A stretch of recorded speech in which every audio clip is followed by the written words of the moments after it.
Bonsoir tout le monde. Merci de se joindre à nous aujourd'hui pour un autre webinaire en français. On a Dr Zoomer aujourd'hui avec nous qui nous fait l'honneur en fait d'être avec nous pour nous parler des biologiques, une décision très importante dans la vie de quelqu'un qui vit avec la spondylarthrite ankylosante, spondylarthrite axiale. Et dans le fond, je suis sûr que plusieurs d'entre vous ont beaucoup de questions par rapport à ce sujet. C'est un sujet qui est super pertinent dans la journée, dans le fond, de quelqu'un avec la maladie. On se questionne souvent quand est-ce qu'on doit parler avec notre rhumatologue par rapport au biologique. Quels sont les facteurs qui doivent rentrer dans le processus décisionnel? Ça veut dire quoi prendre un biologique? C'est quoi ses effets secondaires?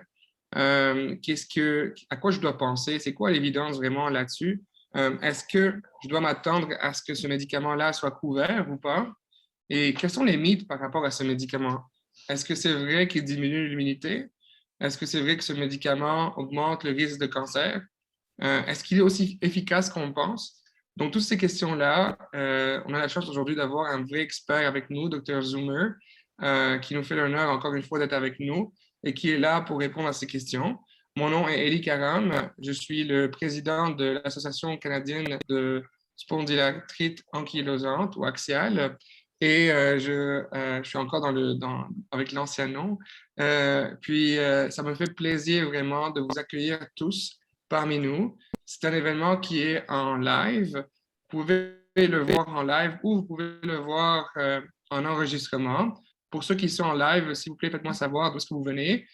Si vous avez des questions, on va prendre le temps de répondre à ces questions-là. On a un Q&A.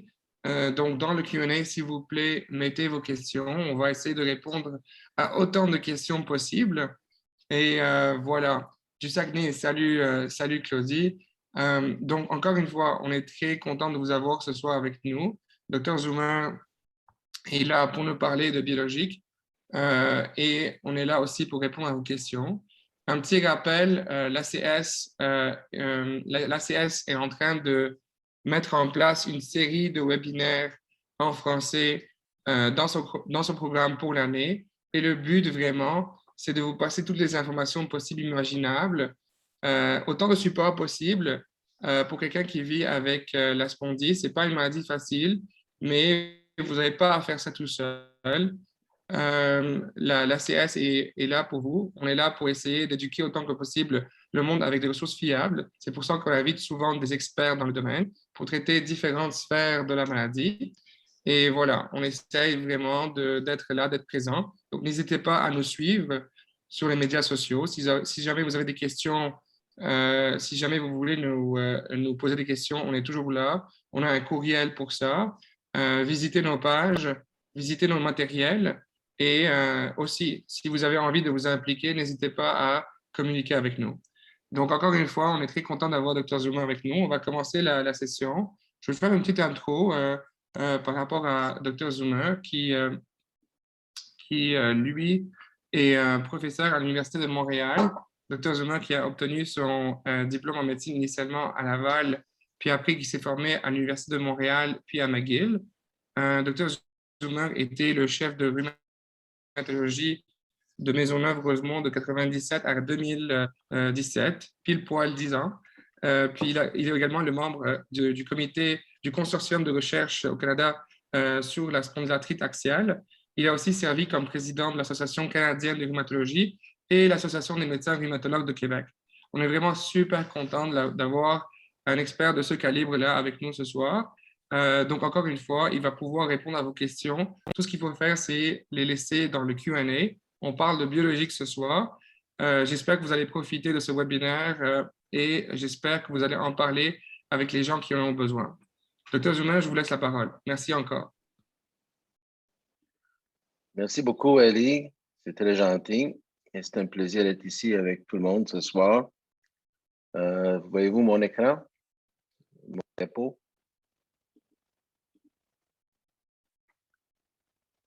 Est-ce que vous m'entendez? Oui, très bien. Ah, excusez-moi. Donc, OK, bonsoir. Alors, ce soir, on va parler des biologiques, comment choisir le traitement pour la spondyloarthrite. Alors, on commence avec une histoire assez typique. Vous avez 29 ans, vous avez des douleurs dans le bas de votre dos depuis 6 ans. Récemment, la douleur a augmenté, ça vous réveille dans la nuit et votre dos est raide pendant 2 heures le matin. Vous avez consulté dans le passé, mais les radiographies étaient toujours normales. Vous êtes allé à la pharmacie, vous avez pris des médicaments, des analgésiques, de l'Advil, glucosamine, peut-être du CBD, sans grand soulagement. Et vous avez visité les cliniques sans rendez-vous 2, 3 fois. Vous avez des anti-inflammatoires qui ont soulagé très peu. Vous avez essayé l'ostéopathie, la physiothérapie, chiropraxie avec une soulageante temporaire. Et finalement, vous êtes allé voir le médecin qui vous a référé à un rhumatologue et on vous a fait une diagnostic de spondyloarthrite. Donc, c'est quand même un trajet assez typique avec des gens qui ont des douleurs pendant plusieurs années avant qu'on fait une diagnostic qui n'est pas toujours facile à faire à cause que les douleurs lombaires, les douleurs dans le dos sont très fréquentes et les douleurs lombaires chroniques, c'est à peu près 5 de tout le monde qui a mal au dos et de ces 5 il y a uniquement 5 qui ont une maladie inflammatoire comme la spondyloarthrite. Donc, c'est pas toujours facile pour poser le diagnostic. Donc, comme j'ai mis comme objectif pour ce soir, c'est d'être capable d'identifier les objectifs du traitement de votre spondyloarthrite, d'écrire les facteurs que les rhumatologues, nous, on pèse quand on fait le choix d'un médicament qu'on vous offre et comment vous pouvez décrire comment vous allez choisir votre médicament. Alors, le plan de la soirée, je vais parler rapidement des manifestations de la maladie. C'est important de savoir qu'est-ce qu'on traite, les objectifs du traitement, un survol du traitement de la maladie. Je vais parler des classes de médicaments, encore une fois, surtout au niveau des biologiques et comment qu'on arrive à faire un choix des médicaments. Donc, pour les manifestations de la maladie. Bon, cette maladie spondyle, ça veut dire colonne, arthrite, ça veut dire inflammation. Donc, c'est une maladie qui est principalement, ou dans la grande majorité, principalement axée sur la colonne, des douleurs au niveau de la colonne qui commencent la plupart du temps au niveau de la colonne lombaire, en bas de la colonne, mais qui peut commencer n'importe où dans la colonne. Et c'est la douleur et la raideur au niveau de la colonne. On peut également avoir ce qu'on dit une atteinte périphérique, donc une atteinte des articulations en dehors de la colonne, comme par exemple au niveau du genou, du pied, des orteils. Donc, il y a quand même une composante périphérique. Tout ce que je vais décrire ce soir, ça ne veut pas dire que tout le monde qui a la maladie va présenter tout ce que j'ai décrit ce soir, mais ça peut arriver que vous allez avoir une ou deux des manifestations ou très peu ou beaucoup. On parle des conditions connexes. Hein? Il y en a 3 conditions médicales qui arrivent plus fréquemment chez les gens qui ont un spondyloarthrite. Et ça arrive dans à peu près 50 des gens, vous avez quelque chose autre que uniquement de l'arthrite. Donc, le plus fréquent, c'est des uveyettes, donc l'inflammation au niveau des yeux. Et ça arrive chez à peu près 20 à 25 des gens avec un spondyloarthrite. Et souvent, ça arrive avant qu'on pose le diagnostic de spondyloarthrite. Les autres conditions connexes, c'est les maladies inflammatoires de l'intestin, la maladie de Crohn ou la colite ulcéreuse qui peut arriver chez à peu près 10 des gens, et du psoriasis. Et la maladie de la spondyloarthrite, comme nos maladies inflammatoires articulaires, les arthrites, c'est associé à des comorbidités. Donc, les plus fréquentes sont les maladies cardiovasculaires. Donc, pour la maladie qui n'est pas traitée, il y a une légère augmentation de risque de maladies cardiovasculaires et ça se traduit comme des infarctus du myocarde ou des AVC. Heureusement, quand on traite la maladie, on diminue le risque et le risque devient égal à qui n'a pas la maladie. Donc, Ellie a parlé un peu de spondyloarthrite. Spondylite, c'est quoi ces maladies? Donc, c'est un spectre, c'est une famille de maladies. Comme je dis, spondyle, c'est colonne arthrite. Donc, la manifestation principale, c'est une atteinte de la colonne. Donc, on parle de spondyloarthrite axiale. Axiale, ça veut dire la colonne. Radiographique, ça veut dire qu'on voit des changements à la radiographie. Donc, anciennement, ça, c'était la spondylite ankylosante, la maladie classique qu'on connaît depuis des centaines d'années. On a aussi la spondyloarthrite axiale non radiographique. Donc, ça veut dire que c'est la même maladie, sauf que les radiographies sont normales et le diagnostic se fait souvent par d'autres modalités comme une résonance magnétique. Mais quand on regarde les personnes qui ont une spondyloarthrite radiographique ou non radiographique, la maladie au niveau des symptômes et au niveau de l'approche au traitement et également de la réponse au traitement est identique. Donc, pour nous, traiter les deux, c'est un peu la même approche. On a aussi la spondyloarthrite périphérique. J'ai parlé périphérique, ça atteint les autres articulations. Et ça, c'est la minorité des gens avec une spondyloarthrite où la maladie est principalement en dehors de la colonne. La plus fréquente, c'est l'arthrite psoriasique. Donc, si vous avez du psoriasis, vous avez un tiers, 33% de chances d'avoir de l'arthrite. C'est la plupart du temps une arthrite psoriasique. Mais ce soir, je vais parler surtout de la spondyloarthrite axiale. Donc, ici, juste pour avoir une idée, quand on parle de radiographique non radiographique, on parle surtout du bassin. On a deux sacroiliacs, ça c'est l'iliaque, ça c'est le sacrum, on a la hanche ici, les deux hanches. Et quand on parle et ici, c'est ici, deux articulations. Voilà, c'est chaque côté. Et on a le noir entre le blanc des. Et ça, c'est le cartilage. Donc, chez les gens normaux, on a ça. Alors ici, on a une image d'une personne qui a une sacroiliite des deux articulations. Donc, si on compare, ici, la ligne est un peu moins régulière. Il y a des petits morceaux qui manquent dans l'os. Donc, ça, c'est des érosions. Et là, c'est un peu plus blanc ici. Donc, ça, c'est une sacroiliite. Et quand on a ces manifestations de la maladie, on parle de spondyloarthrite radiographique, donc anciennement connue comme spondylite ankylosante. Et il n'y a pas d'autres maladies vraiment qui donnent ce type d'image. Donc, ça donne le diagnostic. Et ici, je vous donne un exemple d'une maladie qui est un peu plus progressée. Et de trouver les lignes noires qu'on voit dans l'image à gauche, on ne les trouve pas. Donc, ici, on a des articulations sacrales qui sont fusionnées. Donc, après l'inflammation, il y a l'os qui pousse et l'os qui fait un pont entre les os et il y a de l'os. Il n'y a plus de cartilage, il n'y a plus d'articulation. Ça, normalement, ce n'est pas un problème pour les personnes qui souffrent de spondyloarthrite à cause que ce sont des articulations qui ne bougent pas beaucoup. Et souvent, quand il y a une fusion complète des sacroiliacs comme ça, souvent la douleur diminue. On voit aussi des changements au niveau de la colonne. Ici, c'est une colonne normale, lombaire, dans le bas de la colonne. C'est le sacrum. On a les vertèbres. Et entre les vertèbres, ce qu'on voit en noir, c'est les disques. Quand on a une spondylite ankylosante, il y a des petits ponts d'os qui se forment entre les vertèbres. Un peu ici, ça s'appelle des syndesmophytes. Et ici, on voit une colonne qui est fusionnée, donc les syndesmophytes. C'est une ligne fine d'os qui peut pousser tout le long de la colonne et ça qui donne une diminution de la mobilité de la colonne. Donc, ça, c'est une fusion de la colonne lombaire. Et ça aussi, c'est une image assez typique. Et quand on voit ça, il n'y a pas grande maladie d'autres qui donnent des changements comme ça. C'est une spondyloarthrite radiographique.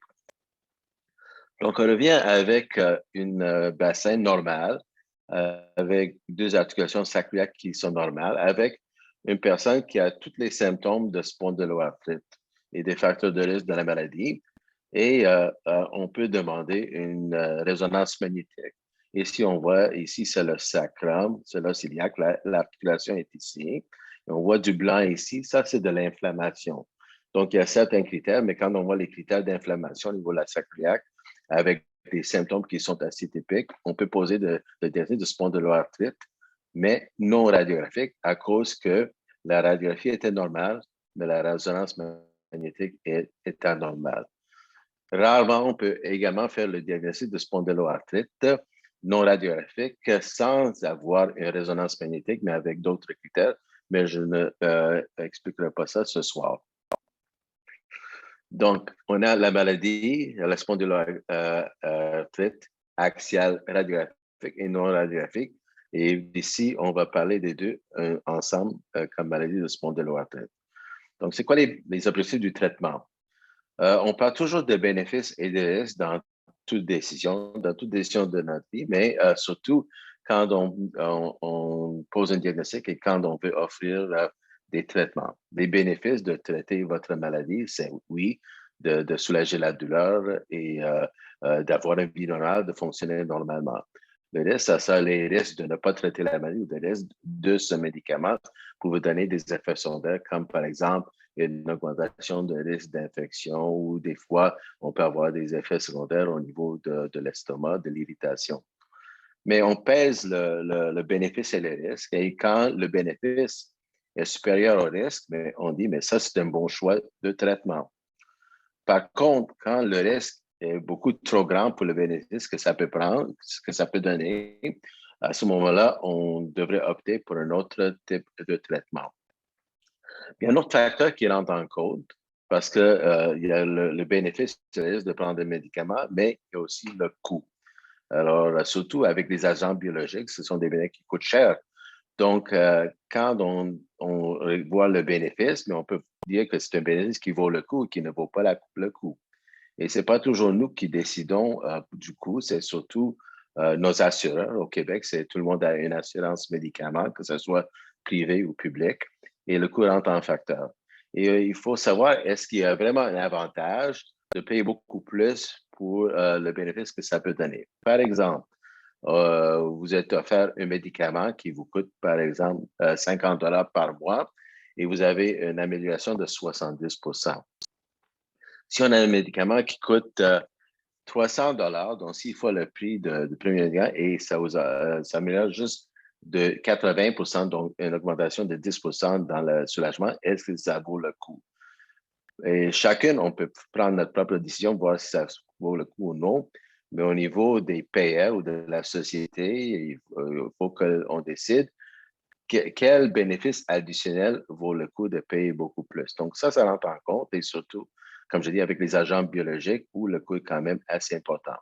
Ça ne veut pas dire que ça vaut, c'est toujours un problème que ça ne vaut pas le coup, mais il peut y avoir des facteurs, des obligations d'essayer d'autres médicaments avant d'aller vers les médicaments. En plus, qu'on a quand même une assez bonne chance d'avoir une bonne réponse dans des médicaments qui coûtent plus cher.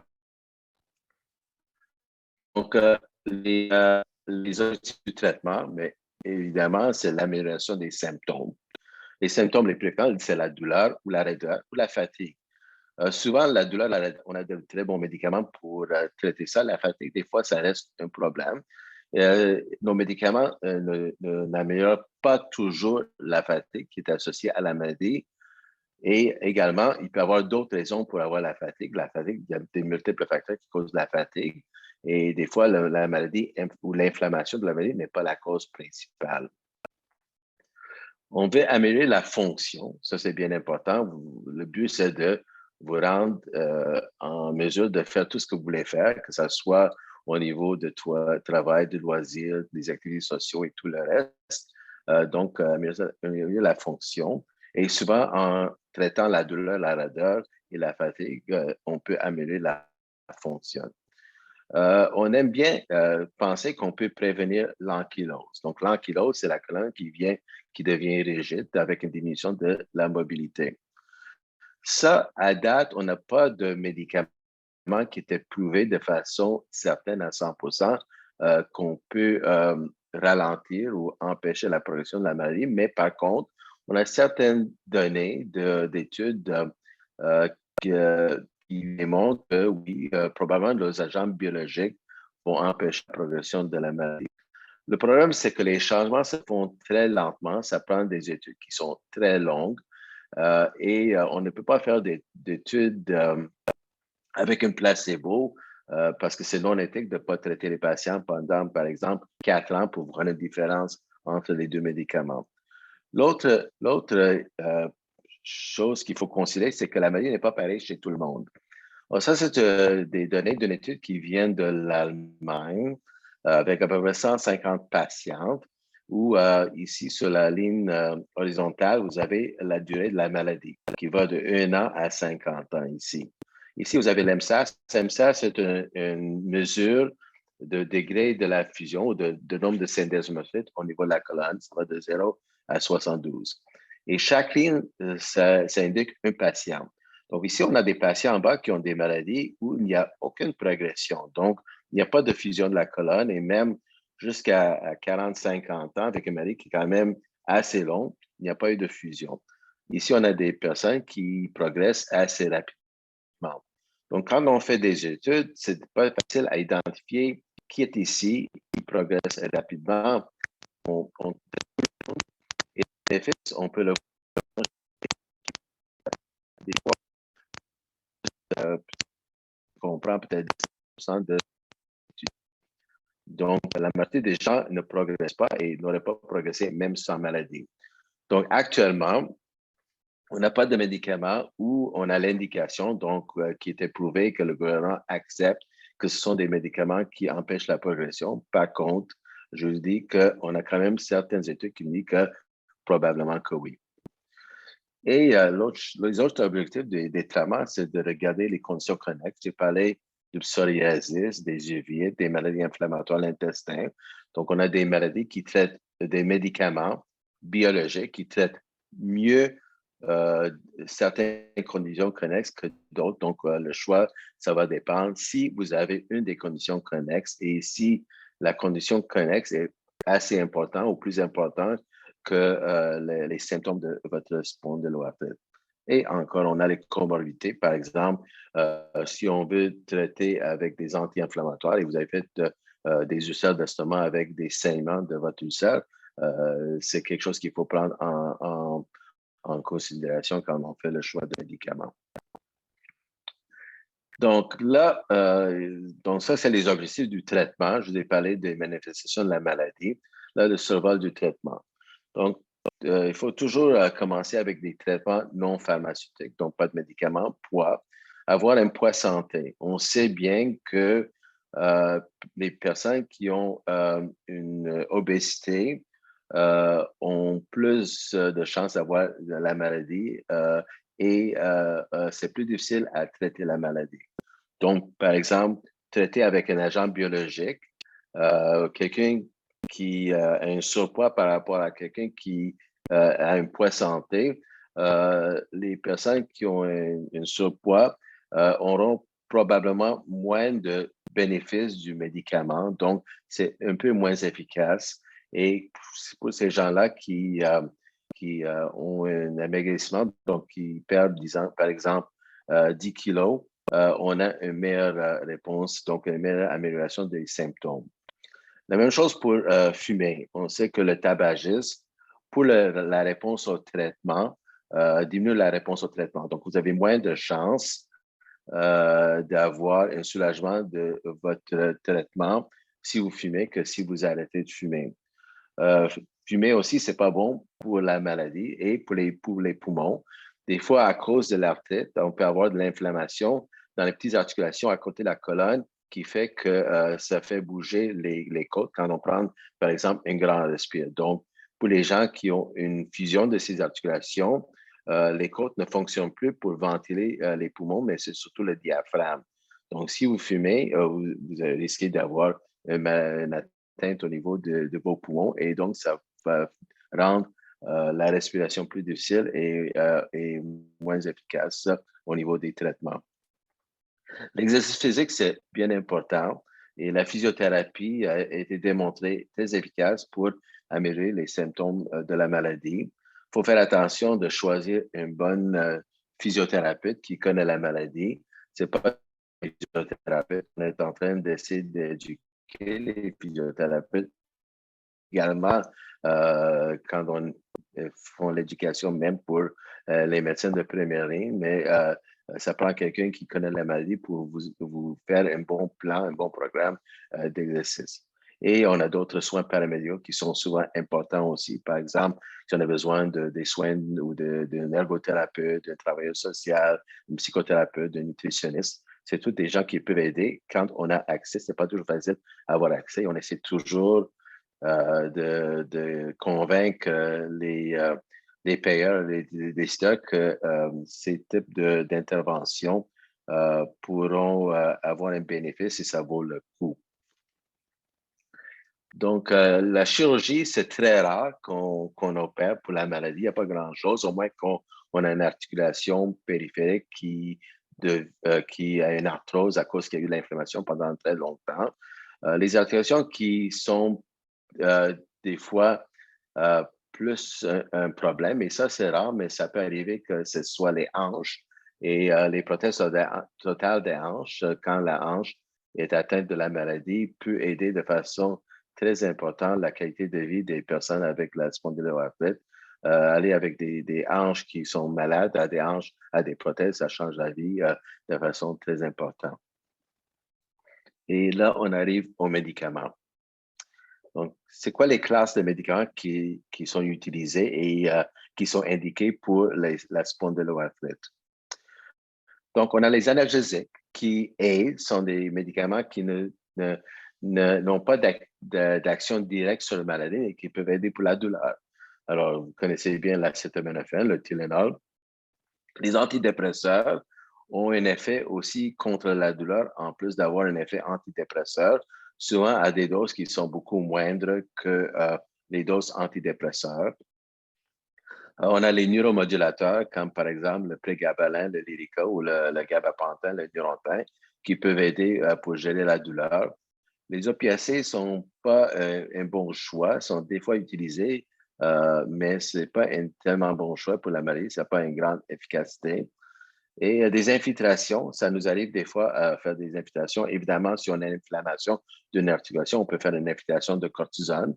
Mais parfois, quand on a des symptômes qui sont quand même limités, souvent au niveau du sacroiliac, ça arrive souvent aussi pendant la grossesse que les symptômes de sacroïde augmentent en intensité.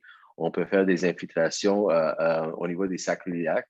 Et ce sont des infiltrations qui sont faites en guidance, avec un guide radiologique, mais si pour les patientes enceintes, c'est fait surtout sous échographie, à cause que ce sont des articulations qui ne sont pas faciles à atteindre. Donc, on fait ça, c'est un radiologue normalement qui fait ça avec une guidance échographique pour injecter la cortisone dans la sacroiliac qui peut soulager, surtout pour la durée de la grossesse. Donc, les anti-inflammatoires non stéroïdiens, c'est vraiment le premier pilier, le premier médicament anti-inflammatoire qui peut aider de façon significative la spondyloarthrite. Donc, ça veut dire que ça peut diminuer la douleur et la raideur. Et ça peut être efficace chez à peu près 50 à 70 des patients. Donc, la majorité des gens avec la maladie peuvent gérer leur maladie uniquement avec les anti-inflammatoires non stéroïdiens. Ça, ce sont des médicaments comme le naproxen, le Celebrex, l'Indocide, le Voltaren. Ce sont tous des anti-inflammatoires non stéroïdiens. Il y en a aussi qu'on peut acheter sans prescription, comme le Motrin, ibuprofène ou la Livre, c'est le naproxen. Mais une chose qu'il faut savoir, c'est que les anti-inflammatoires non stéroïdiens sont des bons médicaments, mais à petite dose, donc à des doses qui ne sont pas les doses maximales, ont un effet antidouleur. Mais il y a très peu d'effets anti-inflammatoires. Donc, ça peut soulager un peu la douleur, mais ça ne soulage pas à 100% et ça n'enlève pas de façon très importante la raideur.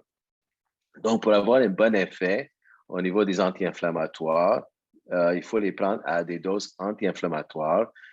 Et ça veut dire les doses maximum d'un anti-inflammatoire. Ça, vous pouvez voir ça avec votre ou le pharmacien.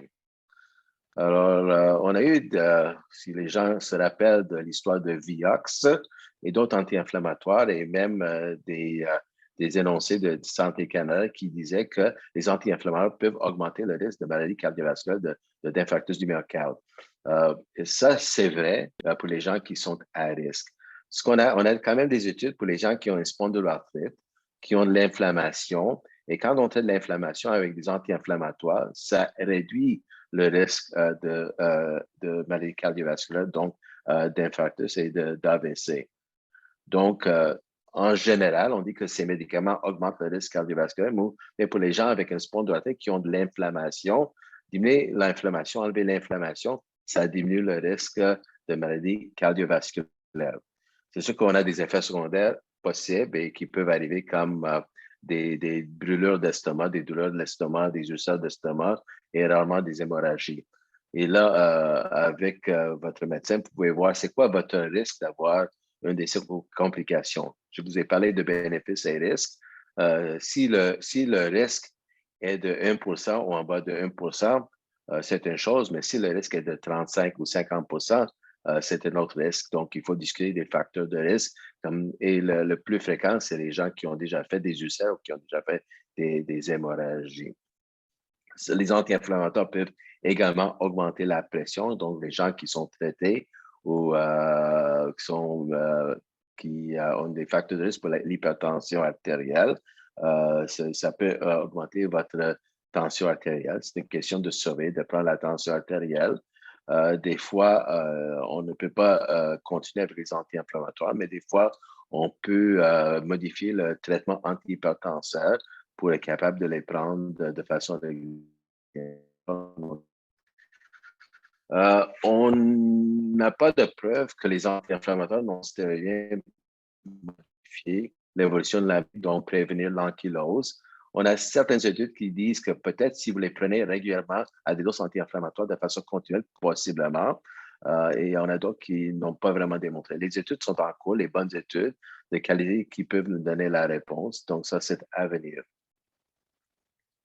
Donc, par la suite, après les antérieurs, on a les agents biologiques. Donc, les agents biologiques s'appellent biologiques parce qu'ils sont fabriqués dans les milieux de culture de cellules. Donc, c'est des cellules vivantes et les cellules vivantes sont faites pour produire des anticorps et des anticorps contre des molécules qui s'appellent des cytokines qui sont responsables de l'inflammation. Donc, les premières qu'on a eues depuis l'an 2000 à peu près, donc 22 ans, des inhibiteurs de TNF, donc le facteur de nécrose tumorale. Ce sont des médicaments qu'on utilise depuis très longtemps, qui sont quand même très efficaces pour les gens qui ont la maladie et qui peuvent traiter aussi les conditions connexes. Je vais vous parler de ça un peu plus tard. Depuis peut-être maintenant 8 à 10 ans, on a les inhibiteurs de IL-17. Donc, IL-17, c'est une autre molécule, une autre cytokine qui est importante dans la maladie. Et on pense que c'est important dans la pathophysiologie, donc la cause, le mécanisme de la maladie.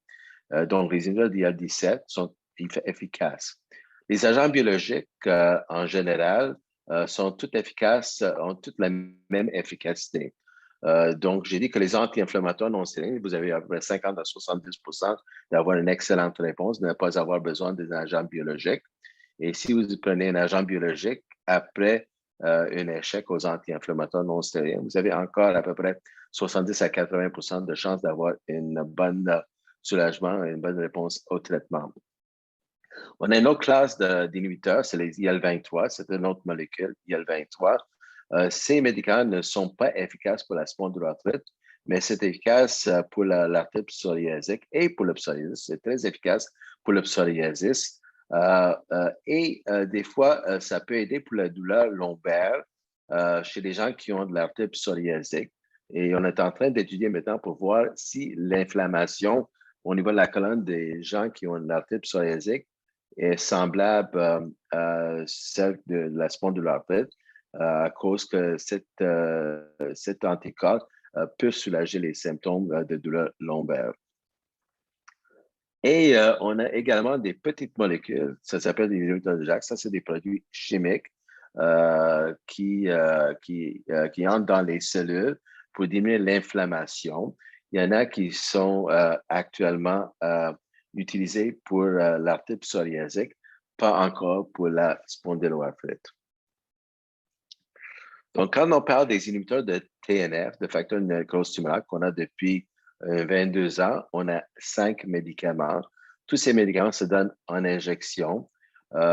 Tout sauf l'infliximab Remicade se donne en auto-injection, donc vous injectez vous-même avec un stylo, c'est subcutané. Le Remicade ou l'infliximab se donne en intraveineux, donc c'est des traitements, il faut aller dans un centre de perfusion. Et normalement, pour cette maladie, les perfusions sont données une fois à tous les 8 semaines. Il y en a certaines des médicaments subcutanés comme l'Ambrelle, qui se donnent à toutes les semaines, Humira, Cimzia qui se donne à toutes les 2 semaines et Golimumab, Simponi qui se donne une fois par mois.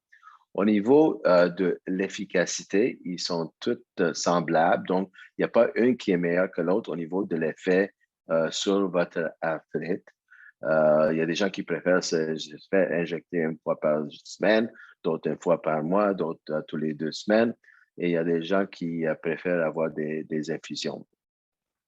Au niveau des effets secondaires, ça augmente légèrement le risque d'infection. Et ça encore, ça dépend de votre risque à avoir des infections. Donc, si vous êtes quelqu'un qui fume, qui a une maladie pulmonaire chronique, qui a un diabète ou que vous faites des infections pulmonaires fréquemment, vous avez plus de risques à avoir une infection. Mais si vous avez la spondyloarthrite et vous n'avez pas de maladie connexe, on voit que le risque est à peu près nul. Hein? Donc, quand on parle de risque d'infection des inhibiteurs de TNF, ça dépend aussi de quelle maladie vous avez. Donc, si on prend le même médicament et si on regarde une personne qui a une spondyloarthrite et on compare à quelqu'un qui a une arthrite psoriasique, et on compare à quelqu'un qui a l'arthrite rhumatoïde à cause de plusieurs facteurs, les gens avec l'arthrite rhumatoïde ont un beaucoup plus grand risque d'infection que les gens avec une spondyloarthrite. Donc, il y a d'autres facteurs, ce n'est pas juste les médicaments. La cortisone, la prise de cortisone en pilule, ça augmente le risque d'infection également. Donc, ici, vous voyez le coût des agents biologiques dans les 10 dernières années, entre 2011 et 2020. Vous pouvez bien voir que pendant ces 10 ans, le coût des biologiques au Canada a triplé. Et au début, en 2011, la part d'agents biologiques était à peu près 17% de tous les médicaments au Canada. Et maintenant, c'est le tiers. Et que le prix par citoyenne était de 96 et maintenant, c'est 262. Donc, c'est un fardeau important au niveau économique. Et c'est pour ça qu'on a développé pour ces 3 médicaments, des biosimilaires. Alors, si vous prenez des médicaments, vous savez, une de ces médicaments, vous savez que si vous êtes couvert par l'assurance du Québec, tout le monde qui prenait un de ces 3 médicaments ici ont été obligés de transitionner, de changer pour un biosimilaire. Donc, un biosimilaire, c'est un médicament qui, dans les études, a démontré le même effet et le même risque que l'original, donc l'Ambrelle. Si on prend une biosimilaire d'Ambrelle, c'est la même efficacité et le même risque des effets secondaires. La structure de la molécule est identique, donc c'est la même molécule, mais à cause qu'il y a un brevet sur la fabrication, c'est-à-dire que c'est fabriqué dans les cultures de cellules, il peut y avoir certaines sucres qui sont ajoutés aux anticorps qui sont un peu différentes, qu'on ne pense pas changent de façon significative au niveau de l'efficacité ni des effets secondaires des médicaments. Donc, au niveau pour l'étanercept, on a le Brenzys et RLZ, donc on a 2 biosimilaires. Pour l'infliximab, celui qui se donne en intraveineux, en infusion, on en a 4. Et pour Humira, on a 8 biosimilaires. Pourquoi 8 pour Humira? Parce que c'est le médicament qui est le plus vendu au monde et une fois qu'ils ont pris le brevet, il y a plusieurs compagnies qui ont fait des biosimilaires, des copies de l'Humira et toutes ces 8 biosimilaires, en effet, toutes les biosimilaires que j'ai mis ici sont remboursés par les assurances publiques et privées au Québec. Pour les inhibiteurs de IL-17, il y en a 2 qui sont efficaces dans le spondyloarthrite. C'est le secukinumab, le Cosentyx, et le TALS, les icuzumab. Ce sont deux molécules qui ont les mêmes effets et ont la même cible. Mais pour le moment, il n'y en a pas pour le TALS de couverture de la ici, j'ai juste mis les noms des deux IL-23 qui sont utilisés dans l'arthrite psoriasique parce qu'il y a certains de vous qui ont de psoriasis en plus de votre spondyloarthrite. Comme j'ai dit, ce n'est pas un premier choix pour les gens qui ont une spondyloarthrite, mais si vous avez l'arthrite psoriasique avec même un peu de douleur longueur, ça peut être efficace.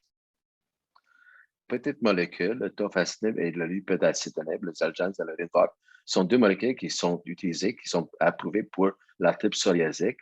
Le Rinvoq, le lupadacitinib, sera approuvé bientôt pour la spondyloarthrite. Donc, il y aurait une petite molécule. Donc, c'est des pilules, c'est des médicaments qui se prennent à tous les jours par la bouche, qui ont démontré qu'ils sont aussi efficaces que les agents qu'on donne en injection depuis 20 ans pour traiter la spondyloarthrite. Donc, comment qu'on choisit les médicaments? Donc, ici sont des recommandations de traitement des certains organismes. C'est à peu près tout pareil. Donc, on commence avec l'éducation, un peu ce qu'on fait ce soir, parler, l'association des patients, des groupes d'entraide, c'est bien important, surtout la physiothérapie qui est bien prouvée efficace. Il faut avoir un poids santé, cesser de fumer si vous fumez. Et par la suite, le premier médicament, c'est un anti-inflammatoire non stéroïdien. Normalement, si on prend les anti-inflammatoires non stéroïdiens pour peut-être 4 semaines, pour juger si le médicament est efficace. Donc, le but, ça serait d'enlever la douleur, la raideur, pas avoir de douleur qui vous réveille dans la nuit et être fonctionnel, faire tout ce que vous avez à faire. Comme j'ai dit, c'est efficace à 50, peut-être plus comme 70%. Donc, si ça c'est pas efficace, donc à ce moment-là, c'est des agents biologiques. Donc, c'est ou bien un agent anti-NF, un agent anti-IL-17. Encore une fois, j'ai dit qu'ils sont tous les deux aussi efficaces pour la spondyloarthrite, mais il y aurait d'autres considérations pour le choix d'une par rapport à l'autre, et ça, je vais arriver à ça. Ici, évidemment, si on a une atteinte périphérique, des fois, on peut donner des injections. On ne donnera pas la sulfasalazine de nos jours pour la spondyloarthrite. Et les médicaments comme l'acétaminophène et les autres médicaments que j'ai mentionnés plus tôt pour aider pour gérer la douleur et la chirurgie rarement. Donc, au Québec, tout le monde a l'assurance médicaments. L'assurance médicaments du gouvernement et les assurances privées, il faut donner au moins ce qui donne l'assurance du gouvernement. Donc, ça vient du site de la RAMQ. Donc, c'est quoi les critères pour avoir accès à un remboursement d'un agent biologique? Donc, le BASDAI, on va vous montrer c'est quoi un BASDAI. C'est un questionnaire, 6 questions pour voir l'activité de la maladie. Et si vous êtes supérieur à 4, c'est un des critères. Il faut avoir essayé 2 anti-inflammatoires non stéroïdiens à des doses optimales, donc des doses maximales, pour une période de 3 mois chacun. 3 mois, ça peut être un peu long parce que, comme je vous ai dit, normalement, maximum 1 mois, on sait que ça marche, mais c'est l'égal du gouvernement. Ils acceptent aussi le fait d'avoir pris des anti-inflammatoires qu'on achète sans prescription quand on demande. Donc, on fait ça. La première approbation, c'est pour 5 mois. Et à 5 mois, il faut que vous soyez réévalué, qu'on refait les questionnaires et que si vous avez une amélioration, j'ai mis les critères ici, d'une des deux mesures, une c'est le BASDAI, l'autre c'est une BASFI, donc une échelle de la fonction ou un retour au travail, vous pouvez continuer. Par la suite, le traitement est pour 12 mois et pour le gouvernement, pour la RAMQ, il faut qu'on évalue à tous les ans qu'on maintient l'efficacité du médicament. Il y a certaines assurances privées où vous êtes approuvé à vie pour le médicament. Dans le BASDAI, c'est un questionnaire de 6 questions. Les 2 dernières, on prend la moyenne. Et vous voyez, c'est sur une échelle de 1 à 10 qui regarde la fatigue, la douleur, l'enflure, tout le reste. On additionne tout ça, on divise par 5. Et si vous avez un score de 4 ou plus, vous êtes éligible à recevoir un agent biologique. Si vous êtes en bas de 4, au moins de conditions vraiment spéciales, il n'y aurait pas de remboursement. Alors, le gouvernement a toujours dit, vous avez toujours le droit d'avoir le médicament, mais on n'est pas obligé de le payer. Donc, c'est sûr que si vous voulez payer vous-même pour le médicament, il n'y a pas de critère, mais vous n'aurez pas de remboursement de votre assureur. Ici, vous avez le BASFI, donc le Functional Illness, l'index fonctionnel. Ici, il y a 10 questions. Ici, c'est la fonction, mettre vos chaussures, pencher, tout le reste. Ici, encore une fois, une échelle de 0 à 10. On additionne, on divise par 10 et encore une fois, on regarde pour avoir un score de 4 ou plus. Et quand il y a une bonne réponse, quand le médicament est efficace, normalement, le BASDI et le BASFI diminue en bas de 4. Donc, c'est quoi l'efficacité? On a pour être approuvé par Santé Canada, ça prend une épreuve d'efficacité. L'épreuve d'efficacité, ça veut dire qu'il faut que la maladie s'améliore. Donc, pour avoir une approbation, ça prend des études qui sont faites de façon à double insu, où on regarde le médicament qu'on veut approuver et on le compare à un placebo. Et de plus en plus, le placebo devient, ça devient non éthique d'avoir un placebo parce que c'est non éthique de ne pas traiter les gens qui ont mal. Mais pour les études, pour approbation, il y a 2 mesures qui sont utilisées. Les premiers, c'était l'ASAS. Donc, vous voyez, c'est un questionnaire de 4 items. C'est un fait qu'on remplit, qu'on regarde la douleur, l'évaluation globale, la raideur et la fonction. L'ASAS, c'est un peu les mêmes questions, sauf qu'on ajoute la CRP ou sédimentation. C'est une prise de sang pour voir s'il y a de l'inflammation dans le sang. Si on regarde tout le monde avec spondyloarthrite, il y a à peu près 50% des gens qui auront une CRP élevée, donc des signes d'inflammation dans le sang, mais la moitié n'auront pas. Donc, si on prouve l'efficacité, le médicament est approuvé. Mais on peut également regarder l'efficacité après l'approbation du médicament. Donc, par exemple, nous, on participe avec d'autres chercheurs au Canada depuis 15 à 20 ans dans un registre de patients qui s'appelle SPARC et où on examine les patients une fois par année. On regarde les données, on met tout ça dans un registre, on regarde qu'est-ce que vous prenez comme médicament, qu'est-ce qu'il y a eu comme effet secondaire, tout le reste. Et on peut regarder tout le monde qu'on étudie et voir si, en général, un médicament peut être supérieur à l'autre, une qui est plus sécuritaire que de l'autre. Donc, une fois que le médicament est approuvé, on continue à faire des études. Et comme je dis, avec des agents biologiques comme les anti-TNF, on a quand même un recul d'une vingtaine d'années pour avoir jugé au niveau de l'efficacité. Alors, Ellie a mentionné au début de la soirée qu'on parlait un peu du risque de cancer. Donc, le risque de cancer des anti-TNF, quand les anti-TNF sont arrivés à la fin des années 1990, on pensait que peut-être il y avait une augmentation de risque de cancer. Et ça parce que les gens chez qui on a étudié, c'était des personnes avec l'arthrite rhumatoïde.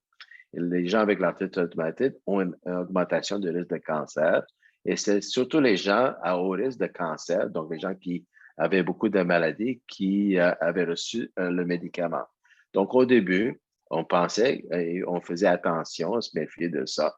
Mais avec 20 ans de recul, avec des registres, des populations de patients, on a trouvé que ce n'est pas le cas. Donc, en étudiant les gens qui prenaient les médicaments pendant longtemps, que ce qu'on pensait avait un risque augmenté de cancer, il n'y en avait pas.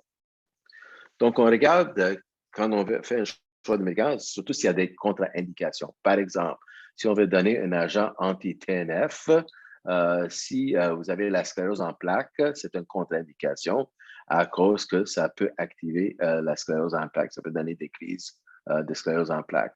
Si, par exemple, vous avez fait des hémorragies digestives, on ne donnerait pas un anti-inflammatoire non stéroïdien. Et j'ai des patients chez qui On n'a pas donné d'anti-inflammatoire, on est allé directement à l'agent biologique à cause que les anti-inflammatoires étaient contre-indiqués ou, par exemple, si vous avez la haute pression, l'hypertension qui est mal contrôlée. Ensuite, on regarde les conditions connexes. Donc, les anti-IL-17 sont très efficaces pour le psoriasis. Donc, si vous avez du psoriasis, ça peut être un bon choix de médicament. Les IL-17, on ne les utilise pas dans les maladies inflammatoires de l'intestin, c'est non efficace. Et les gens qui ont une maladie active, donc une maladie de Crohn ou colitis ulcéreuse qui est active, on ne donnerait pas ce médicament. On donnerait plus un anti-TNF, car l'anti-TNF est efficace et pour l'arthrite et pour la maladie inflammatoire et en passant également pour le psoriasis. L'IL-17 est plus efficace contre le psoriasis que l'anti-TNF. Donc, il y a certaines conditions connexes qui font qu'on choisira l'une par rapport à l'autre. C'est la même chose pour l'uvite. Et les gens qui font des uvites à répétition, on donnerait plus un anti-IL-17 on donnerait plus un anti-TNF qu'un anti-IL-17. Grossesse. Donc, les données qu'on a pour la sécurité pendant la grossesse, c'est avec les anti-TNF. Les anti-IL-17 ou éventuellement les inhibiteurs de JAK. Actuellement, on n'a pas assez de données pour dire est-ce que c'est sécuritaire pendant la grossesse. Donc, si quelqu'un veut devenir enceinte et a besoin d'un agent biologique, ce sera une anti-TNF. Les anti-TNF sont sécuritaires pour la grossesse et pour l'allaitement. Dans les anti-TNF, il y a peut-être le Cimzia, le certolizumab, qui a démontré que ça passe pas à travers le placenta et dans le lait maternel, mais même avec les autres, si vous les prenez, on n'a pas besoin de changer de l'une pour l'autre. Donc, en discussion avec les patientes, des fois, il y a des patientes qui me disent, mais là, je ne vais pas prendre le médicament pendant la grossesse. Très bien, on arrête le médicament et on voit qu'est-ce qui se passe. Si la maladie s'active, s'il y a beaucoup de douleur et d'heures, ça dépend. Des fois, si c'est juste la sacroiliaque, on peut faire des infiltrations, mais si la maladie revient, normalement, on reprend l'anti-TNF à cause qu'on a besoin de ça pour bien fonctionner. Par contre, on a d'autres patients qui savent que si on arrête l'anti-TNF 1 ou 2 semaines après, elles seront très souffrantes et difficultés à fonctionner, mais là, on n'arrête pas.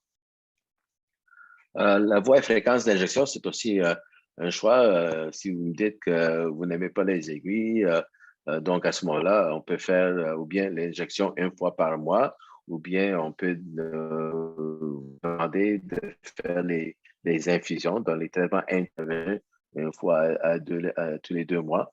C'est un choix personnel. Couverture coût, alors, comme j'ai mentionné, il y a des critères pour le remboursement des agents biologiques.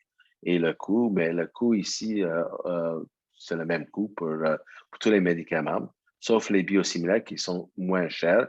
Mais par contre, dans votre poche à vous, des fois, ça ne change pas grand-chose parce qu'il y a un plafond au Québec et souvent les gens atteignent le plafond même avec l'agent biosimilaire. Donc, votre coût à vous, c'est à peu près la même chose, mais le coût de l'assureur, que ce soit le gouvernement ou de l'assurance privée, sera moindre.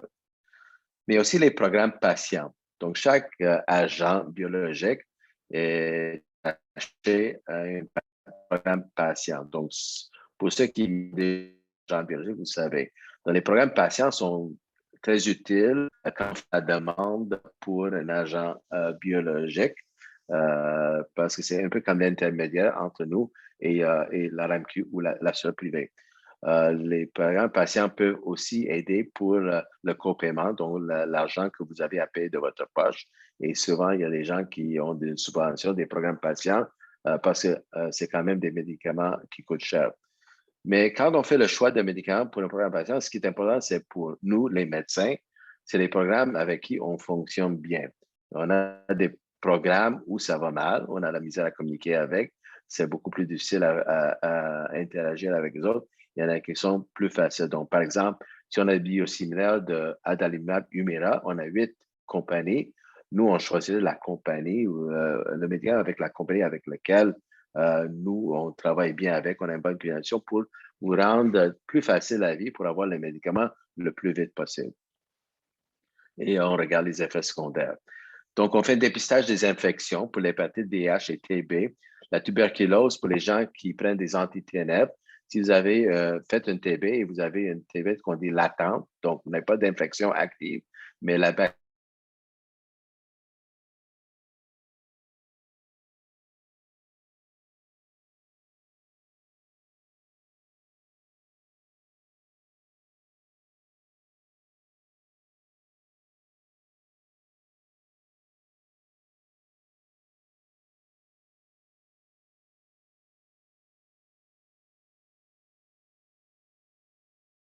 pour l'utilisation de médicaments d'exception ou noir, on met l'information, le médicament qu'on choisit, la durée prévue, bon, la maladie. On voit ici le BASA, le BASFI nous demande ça. Et ici, c'est tous les anti-inflammatoires qu'on a essayés et pour dire que c'était efficace, inefficace, tout le reste. Et après 5 mois, et après ça annuellement, on fait une autre évaluation où on a les scores initiales et l'amélioration. Et ici, on a une amélioration qui est significative, qui remplit les critères, mais là, vous êtes réapprouvé. Donc, là, vous prenez le médicament et vous commencez à avoir plus de symptômes. Alors, pourquoi? Mais souvent, ce qui peut arriver, c'est qu'on ne prend plus le médicament comme il faut.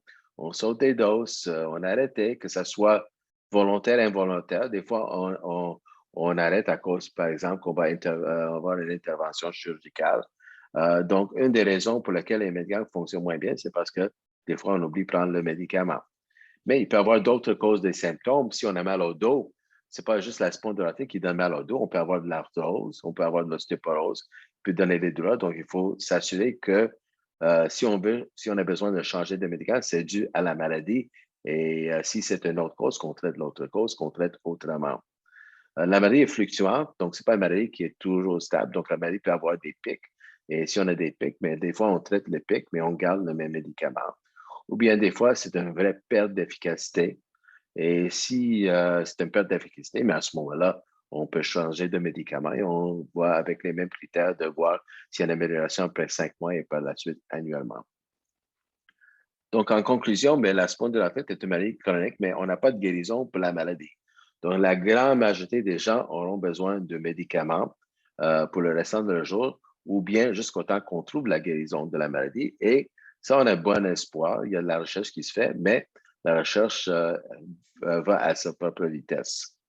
Les objectifs de traitement sont les soulagements des symptômes et probablement la modification de la maladie. Je pense que dans les prochaines 2-3 ans, nous aurons la preuve de quel médicament peut prévenir la progression de la maladie, l'ankylose de la colonne. Les interventions non médicamenteuses ont un impact sur la réponse à votre traitement. Pensez poids santé, pensez arrêt de tabac. Et il y a beaucoup de facteurs qui influencent le choix du médicament pour votre spondylarthrite. Il faut quand même que nous et vous soyons d'accord avec les objectifs du traitement et les cibles du traitement. Donc, c'est un peu ça que j'avais à dire. Et s'il y a des questions, je suis prêt à répondre à vos questions. Super, merci beaucoup, Dr. Zuma. Super présentation comme d'habitude. En fait, il y a beaucoup de questions. Je vais essayer de regrouper les questions. Tout d'abord, question par rapport qui est un peu en dehors du sujet bon, en fait, c'est pas vraiment en dehors du sujet, mais du point de vue région, est-ce que toutes les régions ont la même couverture et toutes les régions, dans le fond, ont accès aux mêmes médicaments? Bon, alors, on parle du Québec ou on parle du Canada? Parce qu'au Québec, Oui, en principe, tout le monde on a tous les mêmes critères.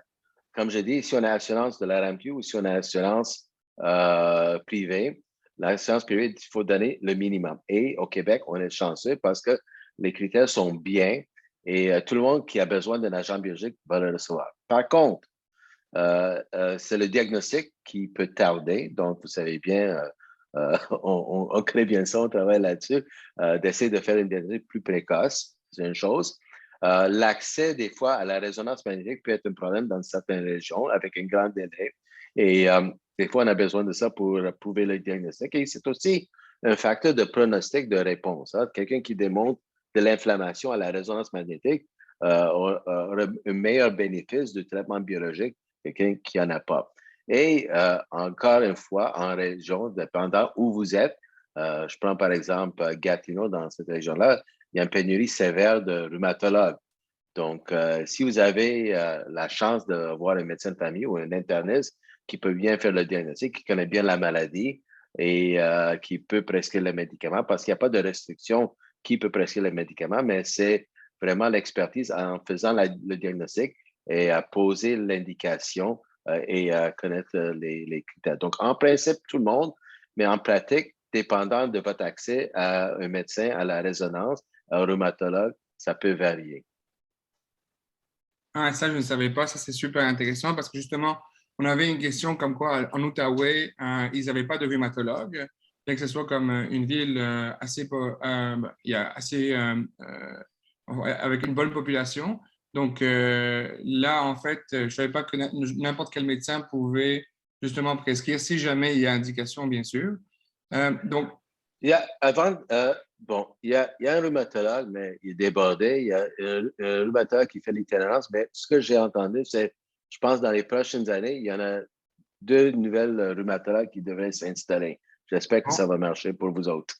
bon, mais c'est parfait. C'est une bonne nouvelle pour Il y l'Outaouais. a de l'espoir, il faut avoir de Il y a de l'espoir. l'espoir. C'est une bonne nouvelle, il y a de l'espoir. OK, mais c'est parfait. Ça donne du positivisme un peu. Puis, dans le fond, là on a on a une prescription. Euh, on n'a pas de couverture d'assurance. Dans ce cas-là, quel est le pourcentage que le patient est supposé payer? Est-ce qu'on a un pourcentage en particulier ou bien ça dépend vraiment de... Ça dépend de la police avec un assureur privé. Il y a des bonnes polices où vous n'avez pas de copaiement. Il y a des polices où vous avez 20 ou 30 de copaiement, mais il y a un plafond. Des fois, ça peut être 1500, 2000 par année. Je ne le connais pas. Pour la RAMQ, ça dépend de vos revenus. Et si vous êtes sur le bien-être social, vous n'avez pas à payer. Mais comme je dis, les programmes patients, vous avez juste à leur demander. Si vous avez de la l'activité financière à payer votre partie, vous allez avoir de l'aide financière et c'est un peu la compétition entre les programmes. Donc, tous les programmes à date donnent une bonne. Par contre, il faut faire attention parce que l'année dernière, on a presque perdu ce privilège parce que le gouvernement québécois voulait enlever euh, le, le, le pouvoir aux compagnies de vous aider avec le copaiement. Donc, il y a des groupes de patients, mais surtout à l'extérieur de notre province, je peux dire, qui ont aidé à convaincre le gouvernement qu'il y aurait des effets néfastes si on perdait l'aide aux patients. Mais ce n'est pas fini l'histoire. Hein? Donc, il faut être vigilant parce que la politique veut que, pour des raisons que j'ignore vraiment, c'est que d'enlever le support aux patients des programmes de patients. Une chose, ils pensent que c'est une façon de marketing, de dire qu'on va donner une par rapport à l'autre, mais toutes les compagnies donnent la même chose, donc il n'y a pas de vraie compétition. Comme je dis, moi, le choix du programme, pour moi, c'est celui avec qui va donner le médicament le plus rapidement aux patients, où j'aurai la meilleure communication, et le programme aura la meilleure communication avec les patients. Oui, absolument. Une raison de plus, en fait, pour être justement impliqué avec l'ACS. C'est ce qu'on fait Oui, beaucoup. On essaie vraiment de lever la voix pour avoir accès aux médicaments. Donc, encore une fois, une autre raison pour essayer de nous suivre un peu puis de nous aider avec vos dons ou avec n'importe quel moyen. Donc, en fait, c'est parfait. Il y a une question qui est quand même très pertinente, je trouve. On parle de d'autres facteurs qui pourraient influencer l'effet du médicament ou la progression de la maladie. On parle du tabac, on parle de la perte de poids. Est-ce qu'on peut s'attendre à une augmentation de l'effet du médicament avec la diminution du poids, juste pour encourager un peu le monde? oui, oui, oui. On a des études qui disent des gens avec un surpoids et on a pris la moitié de ces gens-là, on a rien fait. Et l'autre moitié, on a donné une diète amaigrissante. Les gens ont perdu 10 kilos. Il y avait une beaucoup meilleure réponse au traitement. Et ça, on a regardé les diètes et toutes les diètes sont à peu près pareilles. Donc, le fait de perdre le poids, c'est important. Par contre, si on regarde un peu, et la littérature est un peu difficile là-dedans, mais une diète comme la diète méditerranéenne est une diète qui est anti-inflammatoire et que des fois donne un meilleur aide au niveau de la réponse au traitement. Mais l'important, c'est de perdre le poids. Non, c'est parfait. Non, non, c'est pas. À chaque boîte de hummus mangée, il y a $1 qui revient à la CSA. Non, je blague. Ça serait bien, par exemple.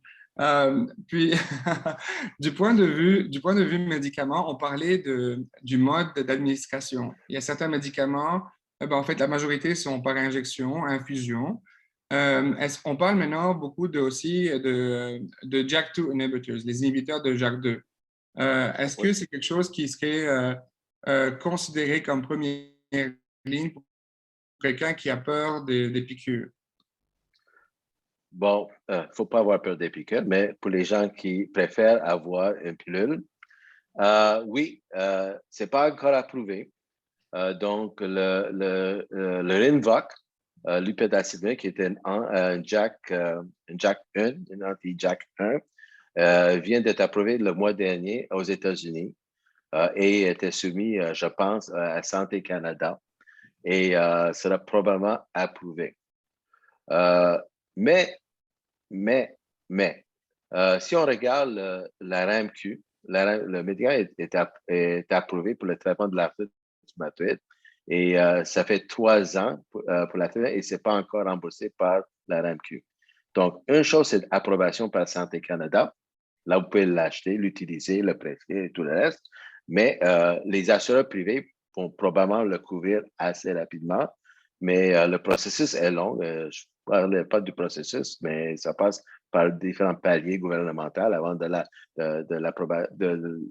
remboursement. Et par la suite, il faut que la RAMQ le rembourse. On a des médicaments comme le Taltz, par exemple, qui est approuvé depuis plusieurs années, qui n'est pas remboursé par la RAMQ. Donc, une chose que vous pouvez aider votre CSA avec les dons et, un peu d'écrire à votre député au ministre de la Santé, c'est d'accélérer le processus de remboursement pour des médicaments qui sont déjà approuvés. Non, absolument. Donc oui, il y aura des pilules. Il y aura des pilules qui sont aussi efficaces que les injections, mais il faut les prendre à tous les jours.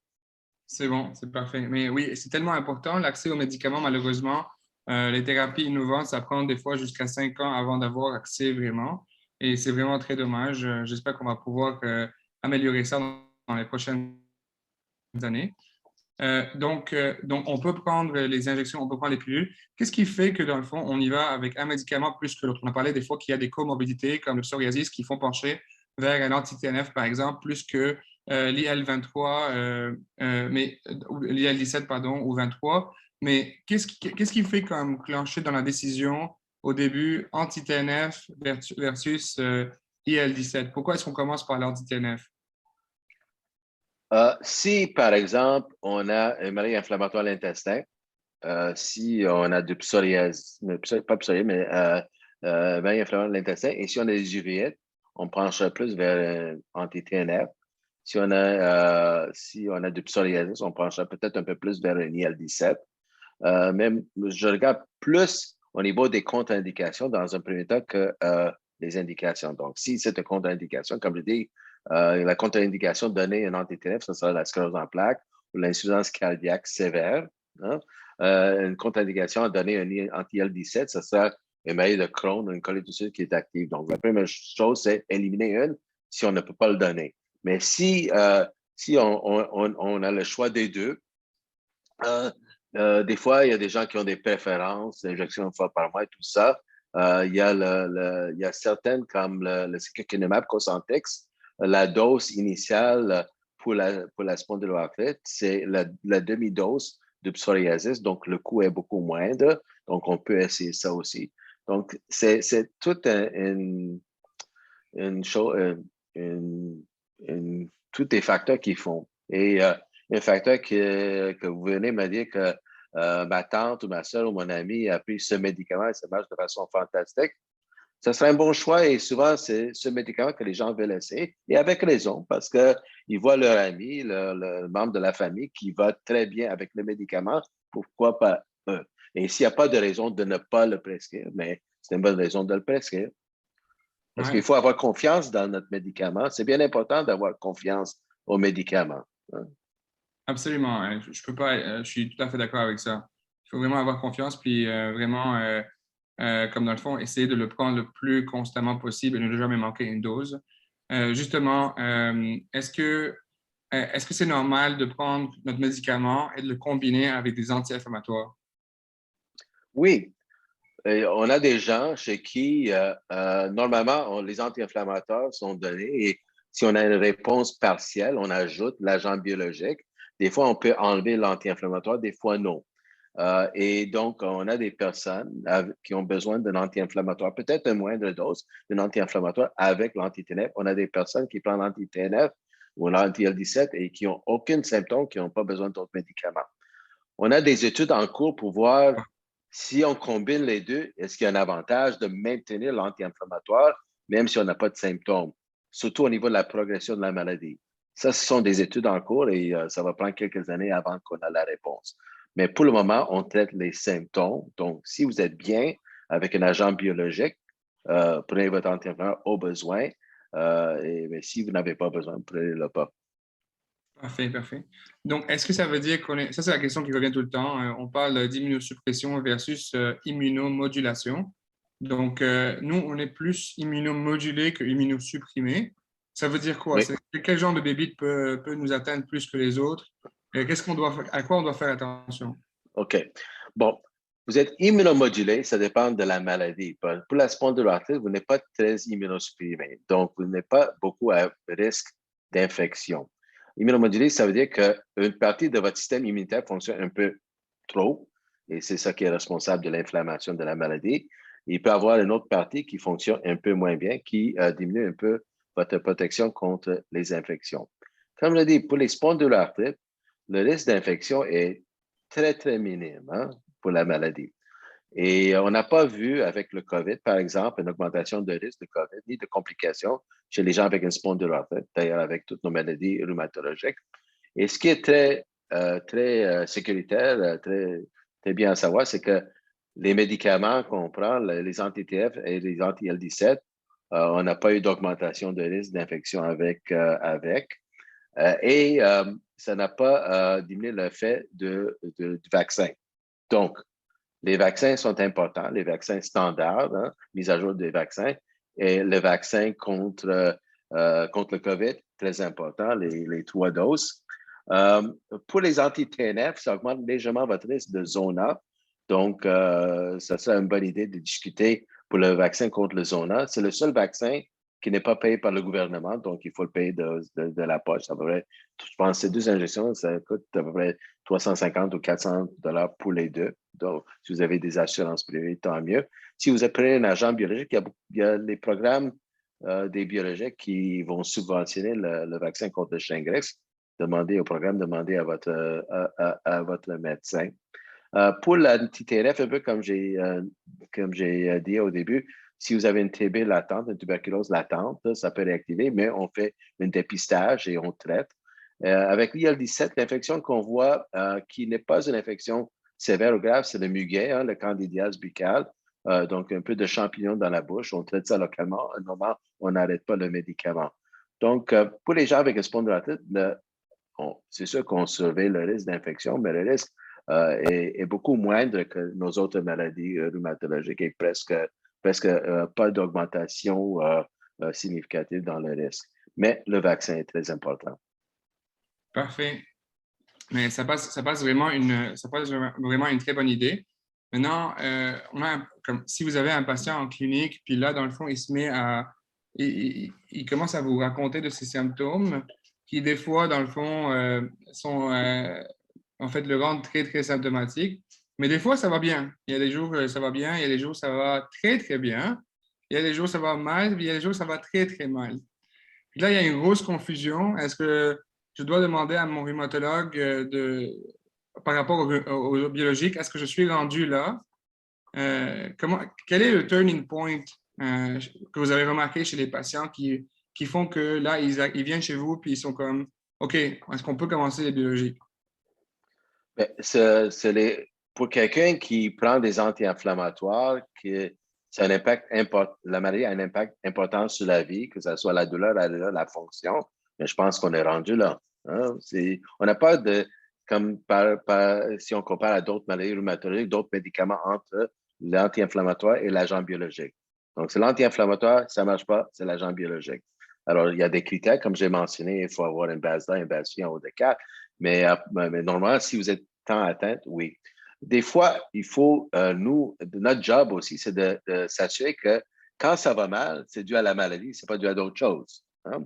On peut se sentir tellement bien, on n'a pas fait l'exercice physique depuis 2 ans et là, on va aller jouer au football pendant 3 heures en fin de semaine et là, on a mal au dos le lendemain. Mais là, on va laisser calmer les douleurs sportives et tout le reste. On peut avoir de l'arthrose dans la colonne. Il faut s'assurer que ce n'est pas l'arthrose, ça se traite autrement. Et quand on a un doute, quand nous, on a un doute que ça soit dû à la maladie, on essaie de prouver qu'il y a de l'inflammation. Hein? Donc, ça, c'est, par exemple, faire une prise de sang pour voir la CRP, la protéine C-réactive, et des fois, même faire une résonance magnétique pour voir de l'inflammation au niveau de la colonne, au niveau des sacs iliaques. Et si on est dans le doute, souvent, on essaie un agent biologique. Si on a les critères, quand les antiviraux ne fonctionnent pas, normalement, avec un agent biologique, le soulagement, la réponse aux médicaments, ça se fait très vite. Dans un mois ou deux, on va savoir si ça marche ou non. Donc, si on remplit les critères, même si on est dans le doute, on va l'essayer parce qu'on va donner le bénéfice de doute aux médicaments, aux patients pour s'améliorer. Si ça ne marche pas, mais là, on explore encore plus pour voir s'il y a d'autres causes de douleur. Donc, il faut voir est-ce que c'est la maladie ou non. Et ça dépend aussi de niveau des attentes de la patiente. Hein? Qu'est-ce que vous êtes capable de faire? Qu'est-ce que vous voulez faire? Hein? J'ai eu une patiente, même, je pense aujourd'hui, et moi, je veux faire de l'escalade. Je veux faire de l'escalade. Ça, c'est l'objectif. Hein? On va essayer de vous aider, tout ça, mais parce que ça allait bien, sauf que escalade et courir, c'était un problème. Bon, on va essayer de jouer là-dessus, mais ça dépend. C'est quelqu'un qui n'est pas très physique et qui est bien et qui veut tolérer la maladie. Il y a des gens avec des seuils de douleur qui sont pas mal différents. Il y a des gens qui ne veulent pas prendre des médicaments. On respecte tout ça. Mais vous allez le savoir si vous pensez. Et notre job, c'est de savoir est-ce que aller vers un agent biologique a des bonnes chances à vous aider. Donc, ça veut dire, est-ce que vos symptômes sont de façon majoritaire ou de façon significative due à la maladie? OK, c'est parfait. Donc là, ce que j'entends, c'est qu'il y a plusieurs facteurs à prendre en compte. Il y a le facteur patient, il y a le facteur douleur, il y a le facteur médicament. Donc vraiment, ça a vraiment besoin d'une consultation en long et en large, dans le fond, chez le spécialiste et vraiment comprendre toute la dynamique. Et là, arriver à une bonne conclusion, dans le fond, ensemble, j'imagine, avec une bonne décision partagée. Il faut aussi faire ces exercices parce qu'on essaie de donner un programme d'exercice et, on sait bien que les exercices qui sont donnés par le physiothérapeute pour la maladie vous aident aussi. Donc, faut faire ça aussi. Il faut faire votre part aussi. Parfait, oui, exactement. Chacun, exactement. Le médicament peut faire des choses, mais nous aussi, on doit agir. Parfait. Donc du point de vue, il y avait juste comme une dernière question par rapport à l'agent anti-TNF, les risques dans le fond. Est-ce qu'il y a un risque de cancer? Puis là, est-ce qu'on on parlait aussi de risque? Une personne nous demande si, une invitée nous demande si ça peut aussi donner le psoriasis. Est-ce que l'anti-TNF peut passer le cancer, peut passer le psoriasis? C'est quoi les gros effets secondaires, mis à part les infections, si jamais ça augmente un petit peu? Oui. Bon, pour le cancer, je pense que je l'ai mentionné, actuellement, on ne pense pas que ça augmente globalement le risque de cancer. OK? Et même, on redonne l'anti-TNF chez les gens qui ont un cancer, qui sont guéris de cancer. Alors, si vous avez un cancer, vous avez toujours une légère augmentation de risque d'un deuxième cancer. Mais dans les registres, hein, dans les études populationnelles, surtout qui viennent de l'Angleterre, on a vu que on peut donner de façon sécuritaire, pas augmenter le risque de cancer, même chez les gens qui ont déjà eu un cancer traité. Pour le psoriasis, oui, on a ce qu'on appelle des réactions idiosyncratiques. Hein. qu'un anti-TNF chez quelqu'un qui ne fait pas de psoriasis peut donner une réaction de psoriasis. Souvent, ça donne ce qu'on appelle la pustulose palmoplantaire. Donc, c'est au niveau de la paume et au niveau de la plante des pieds, ça donne comme des pustules, des petits bulles avec la desquamation, donc la peau qui déchire ou qui desquame. Oui, ça peut donner. Des fois, on peut traiter ça de façon locale avec des crèmes et tout ça. On peut continuer l'anti-TNF, mais des fois, il faut changer. Et à ce moment-là, on changeait souvent vers un anti-IL-17 s'il n'y a pas de contre-indication à l'anti-IL-17. Et probablement, si contre-indication à IL-17, on donnerait un inhibiteur de JAK et on va essayer de faire un patient d'exception parce qu'au Québec, on est chanceux encore une fois d'être capable de faire une demande pour un patient d'exception pour les gens qui ne remplissent pas les critères s'il n'y a pas aucun autre médicament qui pourrait vous bénéficier. Et si on a une preuve que le médicament qui n'est pas encore couvert ou approuvé pourrait vous aider. Parfait. C'est super. Merci beaucoup, Dr. Zoomer, pour cette belle présentation pour ce beau webinaire, comme d'habitude. Je pense qu'on a beaucoup de questions. Il y a encore des questions, mais on ne va pas pouvoir comme répondre à toutes les questions, malheureusement. Je voulais juste mentionner que les groupes de support, il y en a. Il y a des groupes de support en français. On a commencé un groupe de support en français. Donc, si jamais vous êtes intéressé, envoyez-nous un courriel. On va vous référer aux bonnes personnes. Puis, on espère que ça va pouvoir vous être utile. Encore une fois, merci beaucoup pour ce webinaire. Dr. Zoomer, c'est vraiment un plaisir de vous avoir à chaque fois. Merci infiniment. Je vous C'est un souhaite... plaisir d'être avec vous autres. Peut-être une fois face à face, parce que là, on parle à l'écran et c'est mieux de parler aux gens en personne, Absolument. comme on Absolument. faisait autrefois. Tout à fait d'accord. Je pense on a l'opportunité maintenant de revenir justement en live. Je pense qu'on va le faire bientôt. C'est une très bonne idée. Merci encore beaucoup. Merci à tous. Je vous souhaite une très, très bonne soirée et à bientôt. Au revoir.